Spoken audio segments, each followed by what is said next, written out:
احمق لوگ کہیں گے کہ مسلمان جس قبلے پر پہلے سے چلے آتے تھے اب اس سے کیوں منہ پھیر بیٹھے؟ تم کہہ دو کہ مشرق اور مغرب سب اللہ ہی کا ہے،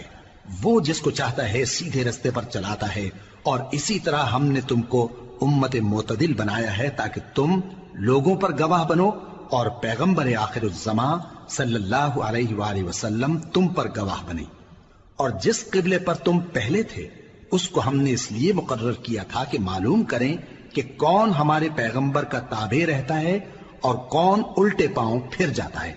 اور یہ بات یعنی تحویل قبلہ لوگوں کو گراں معلوم ہوئی، مگر جن کو اللہ نے ہدایت بخشی ہے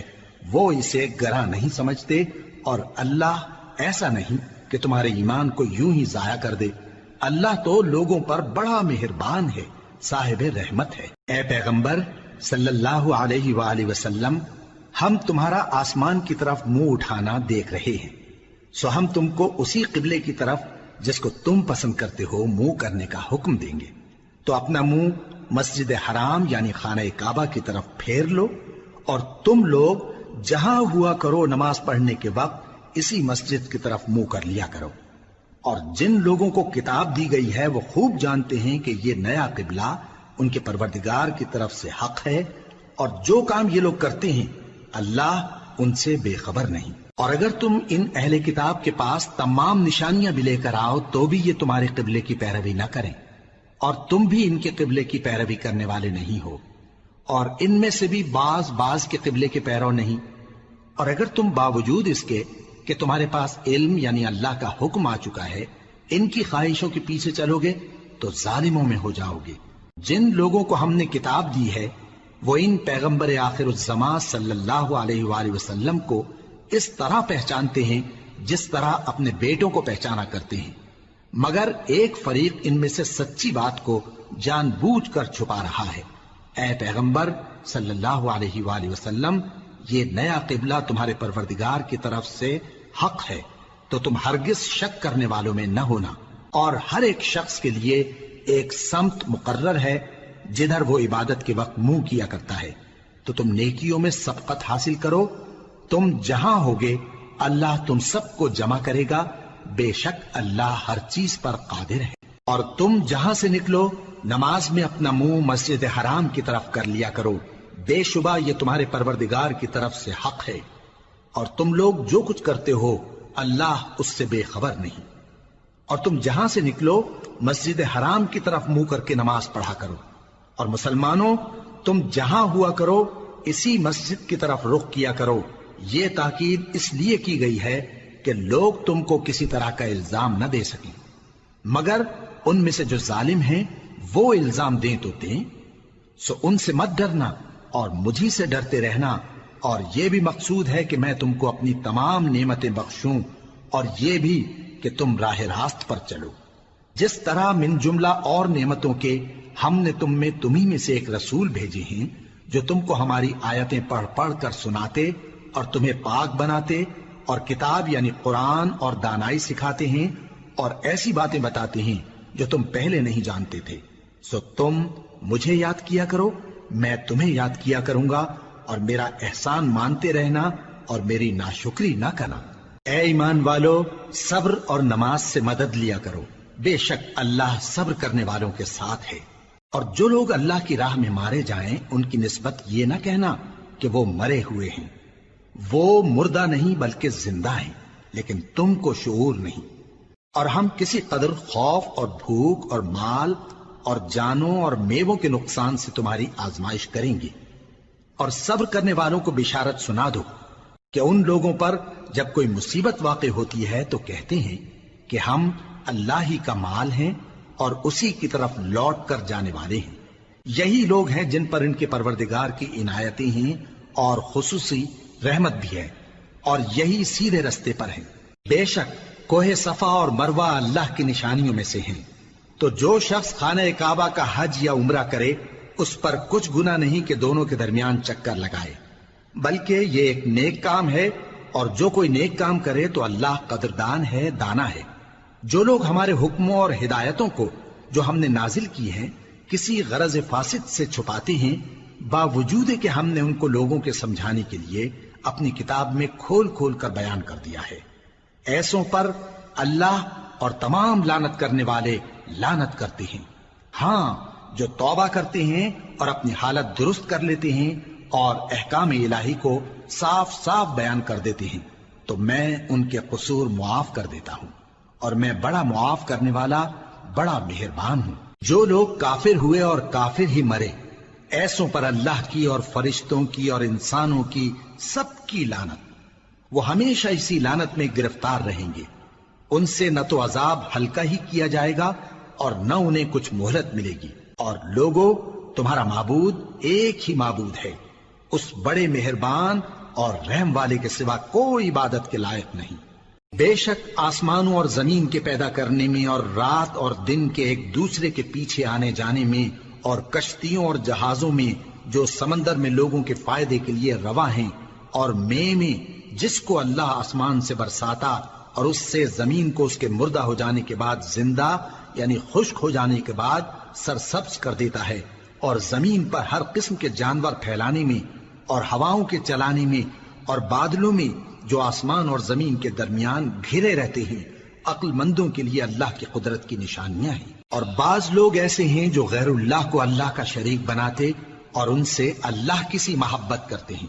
لیکن جو ایمان والے ہیں وہ تو اللہ ہی کے سب سے زیادہ دوست دار ہیں۔ اور اے کاش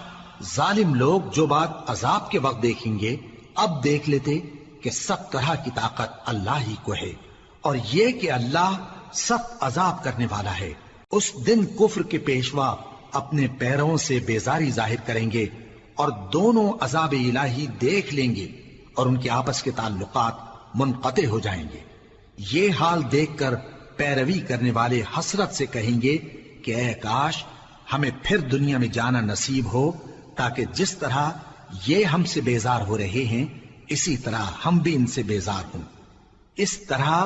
اللہ ان کے اعمال حسرت بنا کر دکھائے گا اور وہ دوزخ سے نکل نہیں سکیں گے۔ لوگوں، جو چیزیں زمین میں حلال طیب ہیں وہ کھاؤ، اور شیطان کے قدموں پر نہ چلو، وہ تمہارا کھلا دشمن ہے۔ وہ تو تم کو برائی اور بے حیائی ہی کے کام کرنے کو کہتا ہے، اور یہ بھی کہ اللہ کی نسبت ایسی باتیں کہو جن کا تمہیں کچھ بھی علم نہیں۔ اور جب ان لوگوں سے کہا جاتا ہے کہ جو کتاب اللہ نے نازل فرمائی ہے اس کی پیروی کرو، تو کہتے ہیں نہیں، بلکہ ہم تو اسی چیز کی پیروی کریں گے جس پر ہم نے اپنے باپ دادا کو پایا۔ بھلا اگرچہ ان کے باپ دادا نہ کچھ سمجھتے ہوں اور نہ سیدھے رستے پر ہوں، تب بھی وہ انہی کی تقلید کیے جائیں گے۔ جو لوگ کافر ہیں ان کی مثال اس شخص کی سی ہے جو کسی ایسی چیز کو آواز دے جو پکار اور آواز کے سوا کچھ سن نہ سکے۔ یہ بہرے ہیں، گونگے ہیں، اندھے ہیں کہ کچھ سمجھ ہی نہیں سکتے۔ اے اہل ایمان، جو پاکیزہ چیزیں ہم نے تم کو عطا فرمائی ہیں ان کو کھاؤ، اور اگر اللہ ہی کے بندے ہو تو اس کی نعمتوں کا شکر بھی ادا کرو۔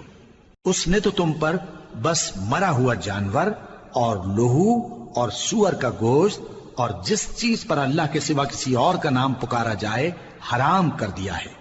ہاں، جو مجبور ہو جائے بشرطے کہ اللہ کی نافرمانی نہ کرے اور حد ضرورت سے باہر نہ نکل جائے، اس پر کچھ گناہ نہیں۔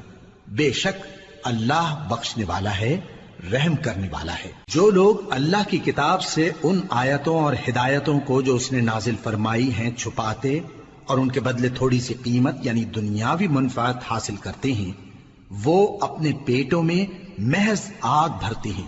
ایسے لوگوں سے اللہ قیامت کے دن نہ کلام کرے گا اور نہ ان کو گناہوں سے پاک کرے گا، اور ان کے لیے دکھ دینے والا عذاب ہے۔ یہ وہ لوگ ہیں جنہوں نے ہدایت چھوڑ کر گمراہی اور بخشش چھوڑ کر عذاب خرید لیا۔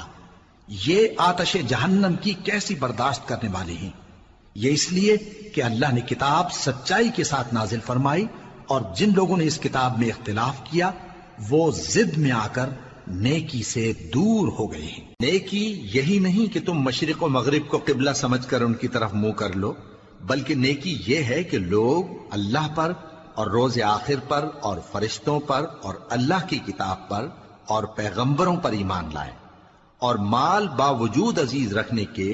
رشتہ داروں اور یتیموں اور محتاجوں اور مسافروں اور مانگنے والوں کو دیں، اور گردنوں کے چھڑانے میں خرچ کریں، اور نماز پڑھیں اور زکات دیں، اور جب عہد کر لیں تو اس کو پورا کریں، اور سختی اور تکلیف میں اور جنگ کے وقت ثابت قدم رہیں۔ یہی لوگ ہیں جو ایمان میں سچے ہیں، اور یہی ہیں جو اللہ سے ڈرنے والے ہیں۔ مومنوں،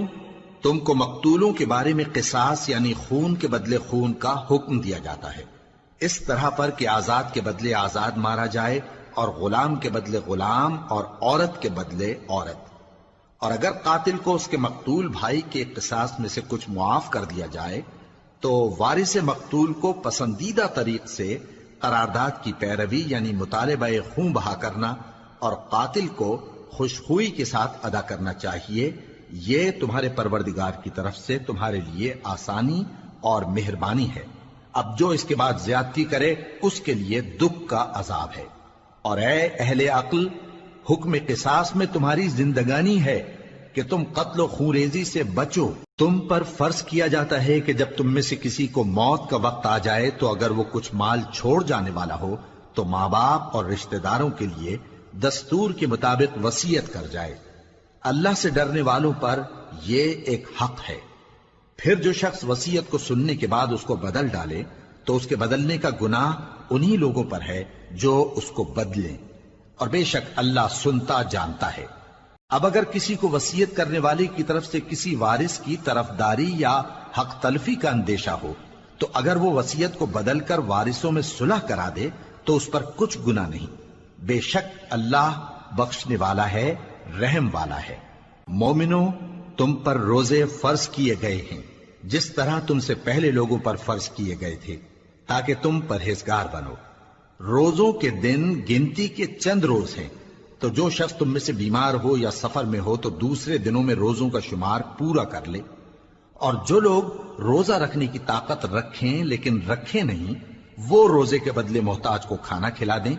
اور جو کوئی اپنی مرضی سے زیادہ نیکی کرے تو اس کے حق میں زیادہ اچھا ہے، اور اگر سمجھو تو روزہ رکھنا ہی تمہارے حق میں بہتر ہے۔ روزوں کا مہینہ رمضان کا مہینہ ہے جس میں قرآن اول نازل ہوا، جو لوگوں کا رہنما ہے اور جس میں ہدایت کی کھلی نشانیاں ہیں، اور جو حق و باطل کو الگ الگ کرنے والا ہے۔ تو جو کوئی تم میں سے اس مہینے میں موجود ہو چاہیے کہ پورے مہینے کے روزے رکھے، اور جو بیمار ہو یا سفر میں ہو تو دوسرے دنوں میں روزے رکھ کر ان کا شمار پورا کر لے۔ اللہ تمہارے حق میں آسانی چاہتا ہے اور سختی نہیں چاہتا، اور یہ آسانی کا حکم اس لیے دیا گیا ہے کہ تم روزوں کا شمار پورا کر لو، اور اس احسان کے بدلے کہ اللہ نے تم کو ہدایت بخشی ہے تم اس کو بزرگی سے یاد کرو اور اس کا شکر کرو۔ اور اے پیغمبر، جب تم سے میرے بندے میرے بارے میں دریافت کریں تو انہیں معلوم ہو کہ میں تو تمہارے پاس ہی ہوں۔ جب کوئی پکارنے والا مجھے پکارتا ہے تو میں اس کی دعا قبول کرتا ہوں، تو ان کو چاہیے کہ میرے حکموں کو مانیں اور مجھ پر ایمان رکھیں تاکہ نیک رستہ پائیں۔ روزوں کی راتوں میں تمہارے لیے اپنی عورتوں کے پاس جانا جائز کر دیا گیا ہے، وہ تمہاری پوشاک ہیں اور تم ان کی پوشاک ہو۔ اللہ کو معلوم ہے کہ تم ان کے پاس جانے سے اپنے حق میں خیانت کرتے تھے، سو اس نے تم پر مہربانی کی اور تمہاری حرکات سے درگزر فرمائی، تو اب تم کو اختیار ہے کہ ان سے مباشرت کرو۔ اور اللہ نے جو چیز تمہارے لیے لکھ رکھی ہے یعنی اولاد، اس کو اللہ سے طلب کرو اور کھاؤ اور پیو یہاں تک کہ صبح کی سفید دھاری رات کی سیاہ دھاری سے الگ نظر آنے لگے، پھر روزہ رکھ کر رات تک پورا کرو۔ اور جب تم مسجدوں میں اعتکاف بیٹھتے ہو تو ان سے مباشرت نہ کرو، یہ اللہ کی حدیں ہیں، ان کے پاس نہ جانا۔ اسی طرح اللہ اپنی آیتیں لوگوں کے سمجھانے کے لیے کھول کھول کر بیان فرماتا ہے تاکہ وہ پرہیزگار بنے۔ اور آپس میں ایک دوسرے کا مال ناحق نہ کھاؤ، اور نہ اس کو رشوتاً حاکموں کے پاس پہنچاؤ تاکہ لوگوں کے مال کا کچھ حصہ ناجائز طور پر کھا جاؤ، اور اسے تم جانتے بھی ہو۔ اے پیغمبر، لوگ تم سے نئے چاند کے بارے میں دریافت کرتے ہیں کہ گھٹتا بڑھتا کیوں ہے۔ کہہ دو کہ وہ لوگوں کے کاموں کی میعادیں اور حج کے وقت معلوم ہونے کا ذریعہ ہے، اور نیکی اس بات میں نہیں کہ احرام کی حالت میں گھروں میں ان کے پچھواڑے کی طرف سے آؤ، بلکہ نیکوکار وہ ہے جو پرہیزگار ہو، اور گھروں میں ان کے دروازوں سے آیا کرو، اور اللہ سے ڈرتے رہو تاکہ کامیاب ہو جاؤ۔ اور جو لوگ تم سے لڑتے ہیں تم بھی اللہ کی راہ میں ان سے لڑو، مگر زیادتی نہ کرنا، کہ اللہ زیادتی کرنے والوں کو دوست نہیں رکھتا، اور ان کو جہاں پاؤ قتل کر دو، اور جہاں سے انہوں نے تم کو نکالا ہے یعنی مکے سے، وہاں سے تم بھی ان کو نکال دو۔ اور دین سے گمراہ کرنے کا فساد قتل و خونریزی سے کہیں بڑھ کر ہے، اور جب تک وہ تم سے مسجد حرام یعنی خانہ کعبہ کے پاس نہ لڑیں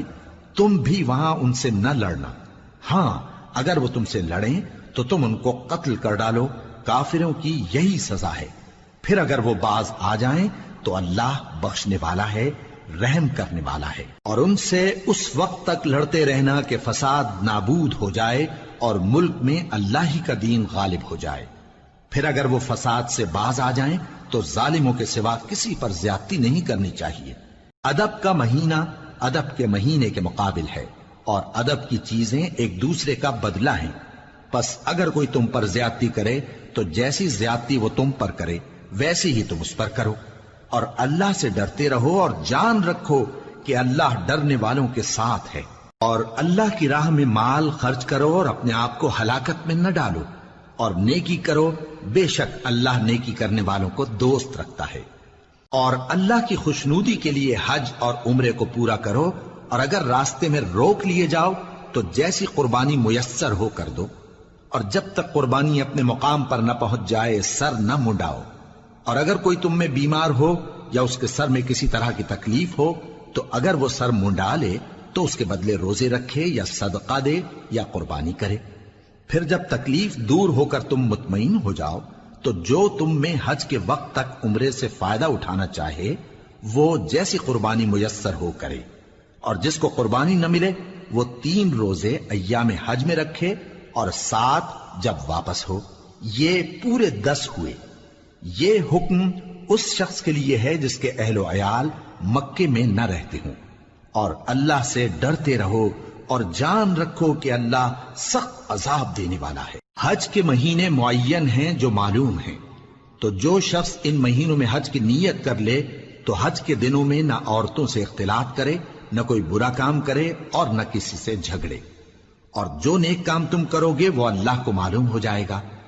اور زاد راہ یعنی رستے کا خرچ ساتھ لے جاؤ، کیونکہ بہترین زاد راہ پرہیزگاری ہے۔ اور اے اہل عقل مجھی سے ڈرتے رہو، اس کا تمہیں کچھ گناہ نہیں کہ حج کے دنوں میں بذریعہ تجارت اپنے پروردگار سے روزی طلب کرو۔ اور جب عرفات سے واپس ہونے لگو تو مشعر حرام یعنی مزدلفہ میں اللہ کا ذکر کرو، اور اس طرح ذکر کرو جس طرح اس نے تم کو سکھایا،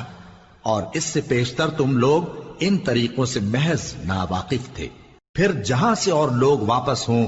وہیں سے تم بھی واپس ہو، اور اللہ سے بخشش مانگو، بے شک اللہ بخشنے والا ہے، رحمت کرنے والا ہے۔ پھر جب حج کے تمام ارکان پورے کر چکو تو مینا میں اللہ کو یاد کرو جس طرح اپنے باپ دادا کو یاد کیا کرتے تھے، بلکہ اس سے بھی زیادہ۔ اور بعض لوگ ایسے ہیں جو اللہ سے التجا کرتے ہیں کہ اے پروردگار ہم کو جو دینا ہے دنیا ہی میں دے دے، اور ایسے لوگوں کا آخرت میں کچھ حصہ نہیں۔ اور بعض ایسے ہیں کہ دعا کرتے ہیں کہ پروردگار ہم کو دنیا میں بھی نعمت عطا فرما اور آخرت میں بھی نعمت بخشیو اور دوزخ کے عذاب سے محفوظ رکھیو۔ یہی لوگ ہیں جن کے لیے ان کے کاموں کا حصہ یعنی اجر نیک تیار ہے، اور اللہ جلد حساب لینے والا ہے۔ اور قیام منا کے دنوں میں جو گنتی کے دن ہیں اللہ کو یاد کرو، اگر کوئی جلدی کرے اور 2 ہی دن میں چل دے تو اس پر بھی کچھ گناہ نہیں، اور جو بات تک ٹھہرا رہے اس پر بھی کچھ گناہ نہیں۔ یہ باتیں اس شخص کے لیے ہیں جو اللہ سے ڈرے، اور تم لوگ اللہ سے ڈرتے رہو اور جان رکھو کہ تم سب اس کے پاس جمع کیے جاؤ گے۔ اور کوئی شخص تو ایسا ہے جس کی گفتگو دنیا کی زندگی میں تم کو دلکش معلوم ہوتی ہے، اور وہ اپنے معافی ضمیر پر یعنی اس بات پر جو اس کے دل میں ہے اللہ کو گواہ بناتا ہے، حالانکہ وہ سخت جھگڑالو ہے۔ اور جب پیٹ پھیر کر چلا جاتا ہے تو زمین میں دوڑتا پھرتا ہے تاکہ اس میں فتنہ انگیزی کرے اور کھیتی کو برباد اور انسانوں اور حیوانوں کی نسل کو نابود کر دے، اور اللہ فتنہ انگیزی کو پسند نہیں کرتا۔ اور جب اس سے کہا جاتا ہے کہ اللہ سے خوف کر تو غرور اس کو گناہ میں پھنسا دیتا ہے، سو اس کو جہنم کافی ہے اور وہ بہت برا ٹھکانہ ہے۔ اور کوئی شخص ایسا ہے کہ اللہ کی خوشنودی حاصل کرنے کے لیے اپنی جان بیچ ڈالتا ہے، اور اللہ بندوں پر بہت مہربان ہے۔ مومنو، اسلام میں پورے پورے داخل ہو جاؤ اور شیطان کے پیچھے نہ چلو، وہ تو تمہارا کھلا دشمن ہے۔ پھر اگر تم احکام روشن پہنچ جانے کے بعد لڑکھڑا جاؤ تو جان رکھو کہ اللہ غالب ہے، حکمت والا ہے۔ کیا یہ لوگ اسی بات کے منتظر ہیں کہ ان پر اللہ کا عذاب بادل کے سائبانوں میں نازل ہو اور فرشتے بھی اتر آئیں اور کام تمام کر دیا جائے؟ اور سب کاموں کا رجوع اللہ ہی کی طرف ہے۔ اے پیغمبر، بنی اسرائیل سے پوچھو کہ ہم نے ان کو کتنی کھلی نشانیاں دیں، اور جو شخص اللہ کی نعمت کو اپنے پاس آنے کے بعد بدل دے تو اللہ سخت عذاب کرنے والا ہے۔ اور جو کافر ہیں ان کے لیے دنیا کی زندگی خوشنما کر دی گئی ہے، اور وہ مومنوں سے تمسخر کرتی ہیں، لیکن جو پرہیزگار ہیں وہ قیامت کے دن ان سے اوپر ہوں گے۔ اور اللہ جس کو چاہتا ہے بے حساب رزق دیتا ہے۔ پہلے تو سب لوگوں کا ایک ہی مذہب تھا، لیکن وہ آپس میں اختلاف کرنے لگے تو اللہ نے ان کی طرف بشارت دینے والے اور ڈر سنانے والے پیغمبر بھیجے، اور ان پر سچائی کے ساتھ کتابیں نازل کی تاکہ جن امور میں لوگ اختلاف کرتے تھے ان کا ان میں فیصلہ کر دے۔ اور اس میں اختلاف بھی انہی لوگوں نے کیا جن کو کتاب دی گئی تھی، باوجود کہ ان کے پاس کھلے ہوئے احکام آ چکے تھے، اور یہ اختلاف انہوں نے صرف آپس کی ضد سے کیا۔ تو جس امر حق میں وہ اختلاف کرتے تھے اللہ نے اپنی مہربانی سے مومنوں کو اس کی راہ دکھا دی، اور اللہ جس کو چاہتا ہے سیدھا رستہ دکھا دیتا ہے۔ کیا تم یہ خیال کرتے ہو کہ یوں ہی بہشت میں داخل ہو جاؤ گے، اور ابھی تم کو پہلے لوگوں کی سی مشکلیں تو پیش آئی ہی نہیں؟ ان کو بڑی بڑی سختیاں اور تکلیفیں پہنچیں، اور وہ صعوبتوں میں ہلا ہلا دیے گئے،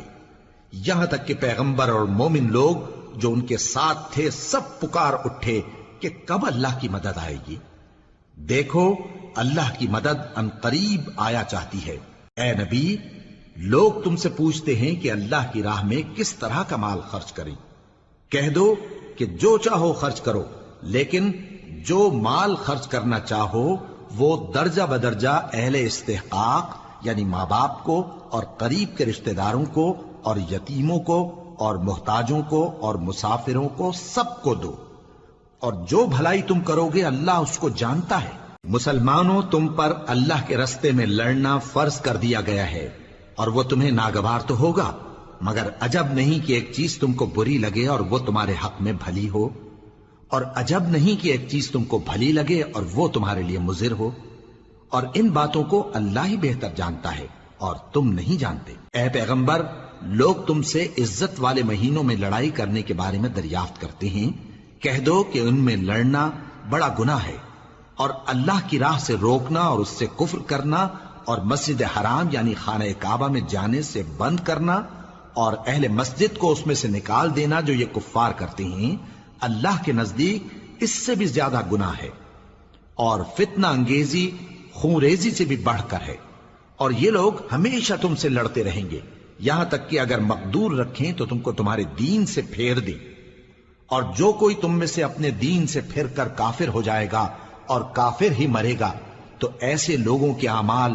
دنیا اور آخرت دونوں میں برباد ہو جائیں گے، اور یہی لوگ دوزخ میں جانے والے ہیں جس میں ہمیشہ رہیں گے۔ جو لوگ ایمان لائے اور اللہ کے لیے وطن چھوڑ گئے اور کفار سے جنگ کرتے رہے وہی اللہ کی رحمت کے امیدوار ہیں، اور اللہ بخشنے والا ہے، رحمت کرنے والا ہے۔ اے پیغمبر، لوگ تم سے شراب اور جوئے کا حکم دریافت کرتے ہیں، کہہ دو کہ ان میں گناہ بڑے ہیں اور لوگوں کے لیے کچھ فائدے بھی ہیں، مگر ان کے گناہ فائدوں سے کہیں زیادہ ہیں۔ اور یہ بھی تم سے پوچھتے ہیں کہ اللہ کی راہ میں کون سا مال خرچ کریں، کہہ دو کہ جو ضرورت سے زیادہ ہو۔ اس طرح اللہ تمہارے لیے اپنے احکام کھول کھول کر بیان فرماتا ہے تاکہ تم سوچو، یعنی دنیا اور آخرت کی باتوں میں غور کرو۔ اور تم سے یتیموں کے بارے میں بھی دریافت کرتے ہیں، کہہ دو کہ ان کی حالت کی اصلاح بہت اچھا کام ہے، اور اگر تم ان سے مل جل کر رہنا یعنی خرچ اکٹھا رکھنا چاہو تو وہ تمہارے بھائی ہیں، اور اللہ خوب جانتا ہے کہ خرابی کرنے والا کون ہے اور اصلاح کرنے والا کون۔ اور اگر اللہ چاہتا تو تم کو تکلیف میں ڈال دیتا، بے شک اللہ غالب ہے، حکمت والا ہے۔ اور مومنوں مشرک عورتوں سے جب تک وہ ایمان نہ لائیں نکاح نہ کرنا، کیونکہ مشرک عورت خواہ تم کو کیسی ہی بھلی لگے اس سے مومن لونڈی بہتر ہے۔ اور اسی طرح مشرک مرد جب تک ایمان نہ لائیں مومن عورتوں کو ان کی زوجیت میں نہ دینا، کیونکہ مشرک مرد سے خواہ وہ تم کو کیسا ہی بھلا لگے مومن غلام بہتر ہے۔ یہ مشرک لوگوں کو دوزخ کی طرف بلاتی ہیں، اور اللہ اپنی مہربانی سے بہشت اور بخشش کی طرف بلاتا ہے، اور اپنے حکم لوگوں سے کھول کھول کر بیان کرتا ہے تاکہ نصیحت حاصل کریں۔ اور تم سے حیض کے بارے میں دریافت کرتے ہیں، کہہ دو وہ تو نجاست ہے، سو ایام حیض میں عورتوں سے کنارہ کش رہو، اور جب تک وہ پاک نہ ہو جائیں ان سے مقاربت نہ کرو۔ ہاں جب وہ پاک ہو جائیں تو جس طریق سے اللہ نے تمہیں ارشاد فرمایا ہے ان کے پاس جاؤ، کچھ شک نہیں کہ اللہ توبہ کرنے والوں اور پاک صاف رہنے والوں کو دوست رکھتا ہے۔ تمہاری عورتیں تمہاری کھیتی ہیں، تو اپنی کھیتی میں جس طرح چاہو جاؤ، اور اپنے لیے نیک عمل آگے بھیجو، اور اللہ سے ڈرتے رہو، اور جان رکھو کہ ایک دن تمہیں اس کے روبرو حاضر ہونا ہے۔ اور اے پیغمبر ایمان والوں کو بشارت سنا دو، اور اللہ کے نام کو اس بات کا ہیلا نہ بنانا کہ اس کی قسمیں کھا کھا کر سلوک کرنے اور پرہیزگاری کرنے اور لوگوں میں صلح و سازگاری کرانے سے رک جاؤ، اور اللہ سب کچھ سنتا ہے جانتا ہے۔ اللہ تمہاری لغو قسموں پر تم سے مواخذہ نہیں کرے گا، لیکن جو قسمیں تم قصد دلی سے کھاؤ گے ان پر مواخذہ کرے گا، اور اللہ بخشنے والا ہے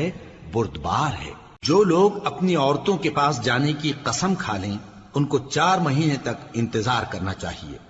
اگر اس عرصے میں قسم سے رجوع کر لیں تو اللہ بخشنے والا ہے، مہربان ہے، اور اگر طلاق کا ارادہ کر لیں تو بھی اللہ سنتا ہے جانتا ہے۔ اور طلاق والی عورتیں 3 حیض تک اپنے تئیں روکے رہیں، اور اگر وہ اللہ اور روز قیامت پر ایمان رکھتی ہیں تو ان کو جائز نہیں کہ اللہ نے جو کچھ ان کے شکم میں پیدا کیا ہے اس کو چھپائیں، اور ان کے خاوند اگر پھر موافقت چاہیں تو اس مدت میں وہ ان کو اپنی زوجیت میں لے لینے کے زیادہ حقدار ہیں۔ اور عورتوں کا حق مردوں پر ویسا ہی ہے جیسے دستور کے مطابق مردوں کا حق عورتوں پر ہے، البتہ مردوں کو عورتوں پر 1 درجہ فضیلت ہے، اور اللہ غالب ہے، صاحب حکمت ہے۔ طلاق صرف 2 بار ہے، یعنی جب 2 دفعہ طلاق دے دی جائے تو پھر عورتوں کو یا تو بطریق شائستہ نکاح میں رہنے دینا ہے یا بھلائی کے ساتھ چھوڑ دینا۔ اور یہ جائز نہیں کہ جو مہر تم ان کو دے چکے ہو اس میں سے کچھ واپس لے لو۔ ہاں اگر زن و شوہر کو خوف ہو کہ وہ اللہ کی حدوں کو قائم نہیں رکھ سکیں گے تو اگر عورت خاوند کے ہاتھ سے رہائی پانے کے بدلے میں کچھ دے ڈالے تو دونوں پر کچھ گناہ نہیں۔ یہ اللہ کی مقرر کی ہوئی حدیں ہیں، ان سے باہر نہ نکلنا، اور جو لوگ اللہ کی حدوں سے باہر نکل جائیں گے وہ گناہگار ہوں گے۔ پھر اگر شوہر 2 طلاقوں کے بعد تیسری طلاق عورت کو دے دے تو اس کے بعد جب تک عورت کسی دوسرے شخص سے نکاح نہ کر لے اس پہلے شوہر پر حلال نہ ہوگی۔ ہاں اگر دوسرا خاوند بھی طلاق دے دے اور عورت اور پہلا خاوند پھر ایک دوسرے کی طرف رجوع کر لیں تو ان پر کچھ گناہ نہیں، بشرطے کہ دونوں یقین کریں کہ اللہ کی حدوں کو قائم رکھ سکیں گے، اور یہ اللہ کی حدیں ہیں، ان کو وہ ان لوگوں کے لیے بیان فرماتا ہے جو علم رکھتے ہیں۔ اور جب تم عورتوں کو 2 دفعہ طلاق دے چکو اور ان کی عدت پوری ہو جائے تو انہیں یا تو حسن سلوک سے نکاح میں رہنے دو یا بطریق شائستہ رخصت کر دو، اور اس نیت سے ان کو نکاح میں نہ رہنے دینا چاہیے کہ انہیں تکلیف دو اور ان پر زیادتی کرو، اور جو ایسا کرے گا وہ اپنا ہی نقصان کرے گا۔ اور اللہ کے احکام کو ہنسی اور کھیل نہ بناؤ، اور اللہ نے تم کو جو نعمتیں بخشی ہیں اور تم پر جو کتاب اور دانائی کی باتیں نازل کی ہیں جن سے وہ تمہیں نصیحت فرماتا ہے ان کو یاد کرو، اور اللہ سے ڈرتے رہو، اور جان رکھو کہ اللہ ہر چیز سے واقف ہے۔ اور جب تم عورتوں کو طلاق دے چکو اور ان کی عدت پوری ہو جائے تو ان کو اپنے شوہروں کے ساتھ جب وہ آپس میں جائز طور پر راضی ہو جائیں نکاح کرنے سے مت روکو۔ اس حکم سے اس شخص کو نصیحت کی جاتی ہے جو تم میں اللہ اور روز آخر پر یقین رکھتا ہے۔ یہ تمہارے لیے نہایت خوب اور بہت پاکیزگی کی بات ہے، اور اللہ جانتا ہے اور تم نہیں جانتے۔ اور مائیں اپنے بچوں کو پورے 2 سال دودھ پلائیں یہ حکم اس شخص کے لیے ہے جو پوری مدت تک دودھ پلوانا چاہے، اور دودھ پلانے والی ماؤں کا کھانا اور کپڑا دستور کے مطابق باپ کے ذمے ہوگا۔ کسی شخص کو اس کی طاقت سے زیادہ تکلیف نہیں دی جاتی، تو یاد رکھو کہ نہ تو ماں کو اس کے بچے کے سبب نقصان پہنچایا جائے اور نہ باپ کو اس کی اولاد کی وجہ سے نقصان پہنچایا جائے، اور اسی طرح نان و نفقہ بچے کے وارث کے ذمے ہے۔ اور اگر دونوں یعنی ماں باپ آپس کی رضامندی اور صلاح سے بچے کا دودھ چھڑانا چاہیں تو ان پر کچھ گناہ نہیں، اور اگر تم اپنی اولاد کو دودھ پلوانا چاہو تو تم پر کچھ گناہ نہیں، بشرطے کہ تم دودھ پلانے والیوں کو دستور کے مطابق ان کا حق جو تم نے دینا کیا تھا دے دو، اور اللہ سے ڈرتے رہو اور جان رکھو کہ جو کچھ تم کرتے ہو اللہ اس کو دیکھ رہا ہے۔ اور جو لوگ تم میں سے مر جائیں اور عورتیں چھوڑ جائیں تو وہ عورتیں 4 مہینے اور 10 دن اپنے آپ کو روکے رہیں، اور جب یہ عدت پوری کر چکیں اور اپنے حق میں پسندیدہ کام یعنی نکاح کر لیں تو تم پر کچھ گناہ نہیں، اور اللہ تمہارے سب کاموں سے واقف ہے۔ اگر تم اشارے کنائے میں عورتوں کو نکاح کا پیغام بھیجو یا نکاح کی خواہش کو اپنے دلوں میں مخفی رکھو تو تم پر کچھ گناہ نہیں۔ اللہ کو معلوم ہے کہ تم ان سے نکاح کا ذکر کرو گے، مگر ایام عدت میں اس کے سوا کے دستور کے مطابق کوئی بات کہہ دو، پوشیدہ طور پر ان سے قول و قرار نہ کرنا، اور جب تک عدت پوری نہ ہو لے نکاح کا پختہ ارادہ نہ کرنا، اور جان رکھو کہ جو کچھ تمہارے دلوں میں ہے اللہ کو سب معلوم ہے، تو اس سے ڈرتے رہو اور جان رکھو کہ اللہ بخشنے والا ہے، حلم والا ہے۔ اور اگر تم عورتوں کو ان کے پاس جانے یا ان کا مہر مقرر کرنے سے پہلے طلاق دے دو تو تم پر کچھ گناہ نہیں، ہاں ان کو دستور کے مطابق کچھ خرچ ضرور دو، یعنی مقدور والا اپنے مقدور کے مطابق دے اور تنگ دست اپنی حیثیت کے مطابق۔ نیک لوگوں پر یہ ایک طرح کا حق ہے۔ اور اگر تم عورتوں کو ان کے پاس جانے سے پہلے طلاق دے دو لیکن مہر مقرر کر چکے ہو تو آدھا مہر دینا ہوگا۔ ہاں اگر عورتیں مہر بخش دیں یا مرد جن کے ہاتھ میں عقد نکاح ہے اپنا حق چھوڑ دیں اور پورا مہر دے دیں تو ان کو اختیار ہے، اور اگر تم مرد لوگ ہی اپنا حق چھوڑ دو تو یہ پرہیزگاری کی بات ہے، اور آپس میں بھلائی کرنے کو فراموش نہ کرنا۔ کچھ شک نہیں کہ اللہ تمہارے سب کاموں کو دیکھ رہا ہے۔ مسلمانوں، سب نمازیں خصوصاً بیچ کی نماز یعنی نماز عصر پورے اہتمام کے ساتھ ادا کرتے رہو اور اللہ کے آگے ادب سے کھڑے رہا کرو۔ پھر اگر تم خوف کی حالت میں ہو تو پیادے یا سوار جس حال میں ہو نماز پڑھ لو۔ پھر جب امن و اطمینان ہو جائے تو جس طریق سے اللہ نے تم کو سکھایا ہے جو تم پہلے نہیں جانتے تھے اللہ کو یاد کرو۔ اور جو لوگ تم میں سے مر جائیں اور عورتیں چھوڑ جائیں وہ اپنی عورتوں کے حق میں وصیت کر جائیں کہ ان کو 1 سال تک خرچ دیا جائے اور گھر سے نہ نکالی جائیں۔ ہاں اگر وہ خود گھر سے چلی جائیں اور اپنے حق میں پسندیدہ کام یعنی نکاح کر لیں تو تم پر کچھ گناہ نہیں، اور اللہ زبردست ہے، حکمت والا ہے۔